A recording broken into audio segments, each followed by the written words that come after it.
Welcome to Codman Distilling Company. Today we're going to show you our little glycol chiller for our rum ferment and how we do it using a Still Dragon product condenser for the chiller heat exchanger.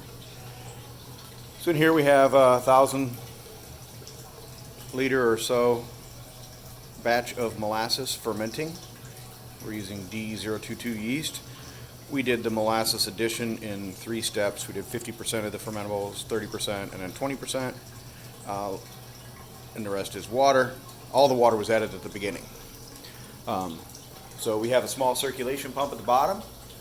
And you'll notice the racking arm is pointed up because the small circulation pump could cavitate, and any air bubbles from the cavitation can go back up and exit the system while fluid is still flowing down.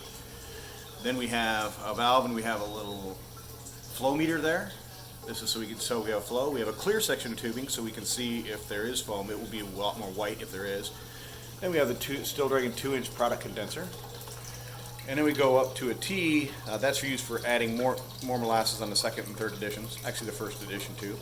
Then we have an entrance at about the 150-gallon mark and an entrance just below the 250-gallon mark.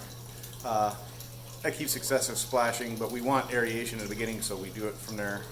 And it also makes it nice and sturdy to hold the product condenser. Product condenser is cooled by a small chiller that I got, 10 years ago on eBay. It's actually a Polyscience internal unit. I think I got it for like $75, and the shipping actually cost me more than $75 to get it, but it's worked great. I think it's a 1/4 horse. I just got a little Renko controller there, a little temperature probe inside of there. The only issue was it was made for 220. I think it was a European.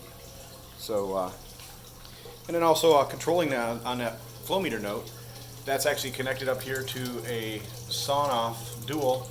This is basically a Wi-Fi power controller. It uses a little ESP8285 chip that is controlled by brew control, which I can show you over here. Let me come over to my screen. We'll hit the ferment page. So we're on our ferment page. I click the little rum ferment switch, and then the wash recirculate comes on, and the chiller will go on when it's needed. The blue line here is the ferment, and you'll see the little rise in the blue line. Right here, that's where we added more molasses. The little downward spikes are just a glitch.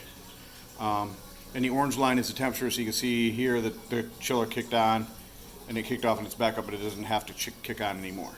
We're measuring the gravity and the temperature with the tilt hydrometer. It's set to go off when it hits 90 degrees. It'll do it, so we're keeping our ferment at 90 degrees. So that's how we do our 1,000-liter rum ferments. Codman Distilling out.